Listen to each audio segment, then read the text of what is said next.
मानसिक विकास को प्रभावित करने वाले मानसिक विकास को प्रभावित करने वाले का अर्थ और पक्ष। कभी आप लोगों को अर्थ और पक्ष बताए थे, आज आप लोगों को बताना है मानसिक विकास का शैक्षिक महत्व। मानसिक विकास का शैक्षिक महत्व, उसके बाद क्या हुआ, अब आगे आता है कि मानसिक विकास का शैक्षिक महत्व होता क्या है। देखिए, संपूर्ण पद्धति यह मानती है, शिक्षा की यह पद्धति मानती है कि हर व्यक्ति को विकास के लिए क्या होता है कि उसके विकास के जो कार्यक्रम होते हैं, मस्तिष्क के विकास के जो कार्यक्रम होते हैं, उसको उचित बनाने के लिए हमेशा शैक्षिक महत्व की आवश्यकता पड़ती है।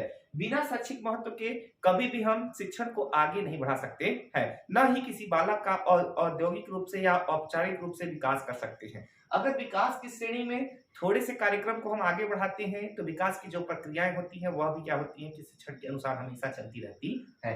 इसलिए प्रायः मानते हैं कि जो मानसिक विकास के शैक्षिक महत्व होते हैं उन महत्वों का पालन हमेशा पाठ्यक्रम की योजना के अनुसार किया जाता है।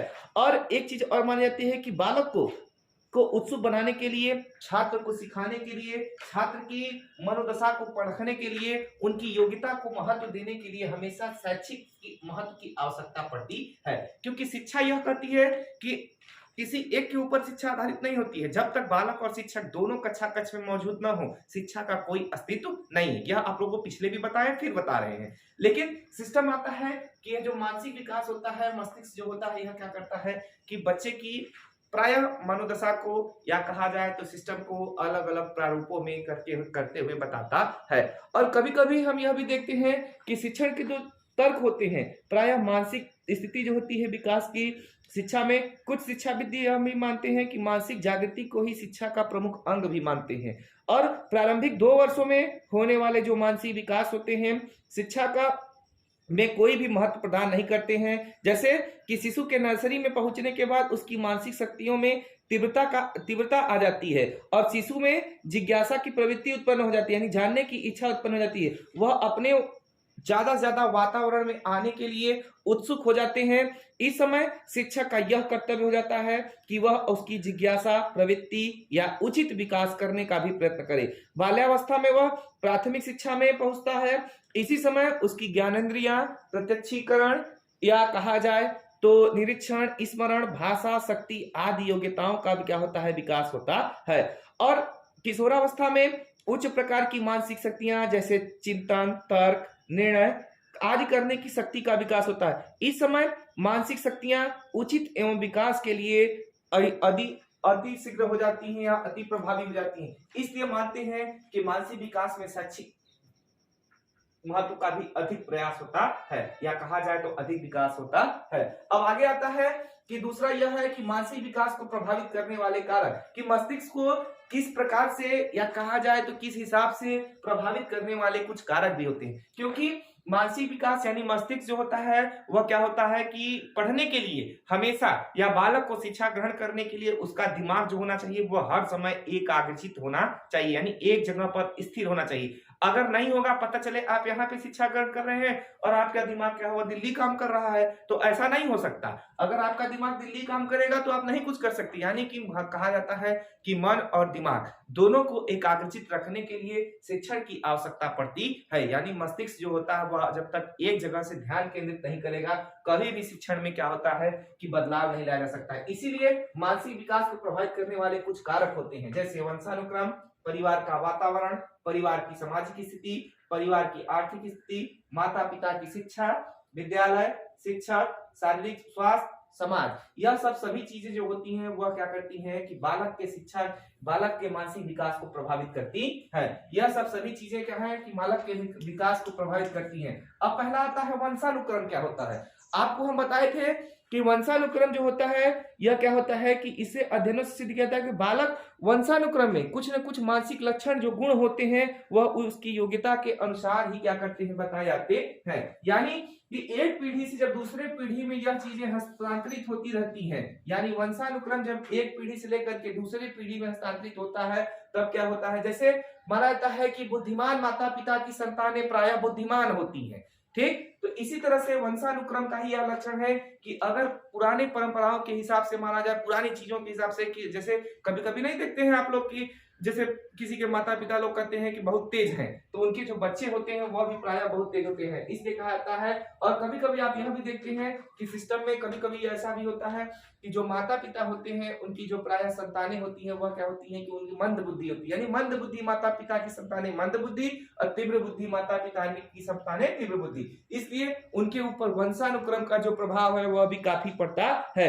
इस संदर्भ में जो वातावरण होता है वह भी क्या होता है कि एक ही तरह के प्रभावी लक्षणों को भी दर्शाता है, और इसके साथ साथ यह देखते हैं कि वंशानुक्रम के जो लक्षण है वह भी प्रायः एक पीढ़ी से दूसरे पीढ़ी में स्थानांतरित होते रहते हैं।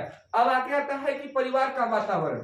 आप जानते हैं कि जिस हिसाब का परिवार होगा उसी हिसाब से उस परिवार के बच्चे भी होते हैं। जैसे लोग नहीं कहते हैं, जैसे पता चला कि परिवार का वातावरण दिन भर परिवार में क्या हो रहा है कि झगड़े झंटे दुनियादारी हो रहा है, तो बताइए क्या बच्चे की मानसिक स्थिति अच्छी रहेगी? नहीं। जब बच्चे की मानसिक स्थिति अच्छी नहीं रहेगी तो परिवार का वातावरण अगर खराब है तो बच्चे की जो स्थिति है वह भी प्रायः दयनीय हो जाएगी। इसलिए जब तक बच्चे के विकास में, मानसिक विकास में या बच्चे की पढ़ाई में परिवार के वातावरण की भी योग्यता अच्छी होती है, क्योंकि अगर परिवार संतुलित रहेगा, परिवार में कोई सी तरह की कोई तनातनी नहीं रहेगी, तब क्या होगा कि बच्चे का जो विकास है वह भी काफी प्रभावी और काफी तेज हो सकता है। अब आगे आता है कि परिवार की सामाजिक स्थिति। परिवार समाज की स्थिति, यानी कि परिवार की जो सामाजिक स्थिति है वह किस प्रकार की है। मानते हैं कभी कभी कुलस्वामी स्ट्रिंग महोदय ने कहा था कि उच्च सामाजिक स्थिति वाले परिवार के बच्चे बुद्धि की लिखित और मौखिक परीक्षाओं में स्पष्ट और श्रेष्ठ रूप से होते हैं, यानी कि उच्च सामाजिक स्थिति में परिवार के बालक का मानसिक विकास अधिक होता है। इसका कारण यह है कि उसके मानसिक विकास के जो साधन उपलब्ध होते हैं वे निम्न सामाजिक स्थिति और उसके परिवार में बालक को दुर्लभ स्थान प्रदान करते हैं। यानी परिवार की अगर सामाजिक स्थिति अच्छी है, समाज में इसका मान सम्मान है, तो इसके घर के जो बच्चे होते हैं वह भी क्या होते हैं कि अधिक से अधिक प्रभावशाली होते हैं। आगे आता है कि परिवार की स्थिति, आर्थिक स्थिति क्या होती है, यानी यह आर्थिक का मतलब यह होता है कि पैसे से, यानी कहा जाता है कि टर्मैन महोदय ने कहा था कि अपने परीक्षणों के आधार बताया था कि प्रतिभाशाली बालक दरिद्र क्षेत्रों से आने वाले के बजाय आर्थिक क्षेत्रों वाले परिवार से लोग अधिक आते हैं।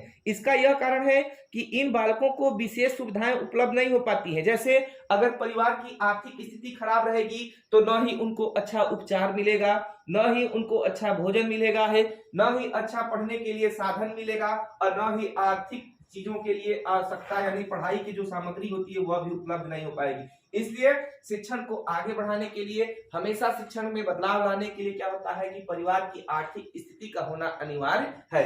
अब आगे आता है कि माता पिता की शिक्षा। देखते हैं बहुत सारे देहात में आज लोग, आज देखेंगे देहात के क्षेत्रों में तो अभी कुछ ऐसे भी परिवार हैं जिनके माता पिता अभी तक शिक्षित नहीं है। जब वह माता पिता शिक्षित नहीं होते हैं तो वह अपने बच्चे को शिक्षा सोचते हैं कि हमारे बच्चे को क्या करें कि हम भले शिक्षित ना हो लेकिन हम अपने बच्चे को शिक्षा अच्छे से ग्रहण करा लें। तो इसीलिए क्या होता है कि माता पिता की शिक्षा आवश्यक है। जैसे सपोज दैट किसी इंग्लिश मीडियम कॉलेज में आप चले जाइए, ठीक है, तो वहां क्या होता है कि देखते हैं कि अगर माता पिता पढ़े हैं तभी इंग्लिश मीडियम कॉलेजों में क्या होते हैं कि बच्चे के एडमिशन होते हैं, अन्यथा नहीं होंगे। तो इसलिए मानते हैं कि ये इस स्थिति के कारण भी बच्चे का विकास क्या होता है कि रुक जाता है। इसलिए माता पिता, जैसे अभी आप शिक्षा, आपके घर में कोई पढ़ा लिखा होगा ही नहीं, पढ़ा लिखा है ही नहीं, अब पता चला आप किसी चीजों में आप फंस गए, पढ़ते समय आप किसी चीज में फंस गए कोई टॉपिक पे, तो आप किससे पूछने जाएंगे? अब कल सवेरे जब आप विद्यालय में आएंगे तब शिक्षक से पूछेंगे। अगर घर में वही कोई पढ़ा लिखा होता तब क्या होता कि आप अपने माता पिता किसी से भी पूछ लेते। इसलिए मानते हैं कि जो माता पिता होते हैं इनकी भी शिक्षा हमेशा अनिवार्य होती है। आगे आता है कि विद्यालय, विद्यालय ही पाठ्यक्रम का एक ऐसी वस्तु होती है। आगे आता है यह विद्यालय, विद्यालय ही पाठ्यक्रम और शिक्षा की एक ऐसी वस्तु होती है जिसमें शिक्षा की प्रक्रियाएं क्या होती है कि हमेशा चलती रहती है।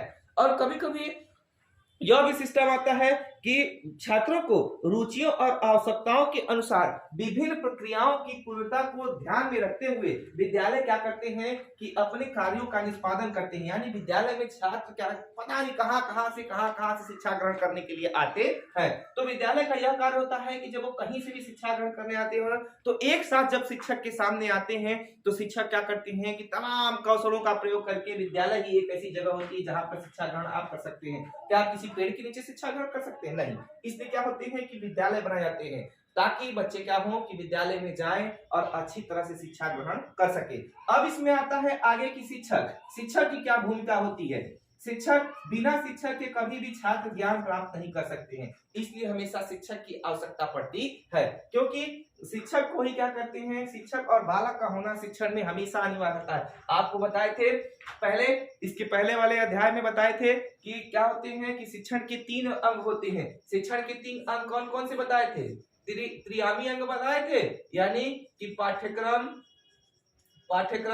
फिर इधर बताए थे शिक्षक, और क्या बताए थे, एक और बालक। यह सब तीनों चीजों का होना हमेशा अनिवार्य होता है। जब यह तीनों चीजें होती हैं तभी क्या होता है कि शिक्षण प्रक्रियाएं आगे बढ़ती है, अन्यथा नहीं बढ़ सकती।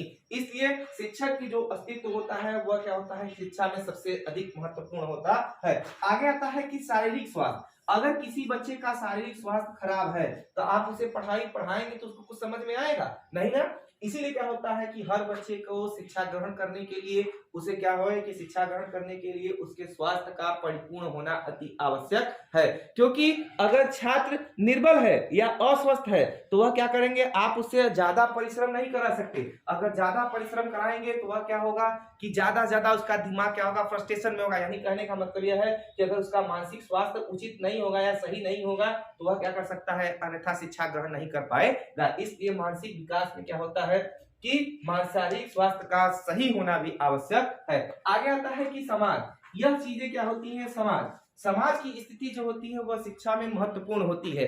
कभी कभी मानते हैं कि सामाजिक प्रक्रियाएं जो होती हैं, जैसे विद्यालय में, अच्छे विद्यालयों में देखेंगे कि मानते हैं कि मानसिक विकास की जो गति होती है वह सीमा को निर्धारित करती है। यदि समाज में अच्छे विद्यालय, पुस्तकालय, वचनालय आदि की उत्तम व्यवस्था कर दी जाए तो बालक का जो मस्तिष्क अविराम की गति होती है वह क्या होती है, विकसित हो जाती है। यानी कि बच्चे को आप अच्छी किताबों की व्यवस्था कराइए। देखते हैं समय समय पर कहीं कहीं पे लाइब्रेरी खोली जाती है कि बच्चे क्या हो कि खाली टाइम में जाकर के लाइब्रेरी से किताब निकाल करके पढ़ सके। इसलिए मानते हैं कि इस समाज का जो योगदान होता है वह भी क्या होता है, महत्वपूर्ण होता है। और यही चीजें जो होती है वह मानसिक विकास को पूर्ण रूप से पूरी तरह से प्रभावित करती है।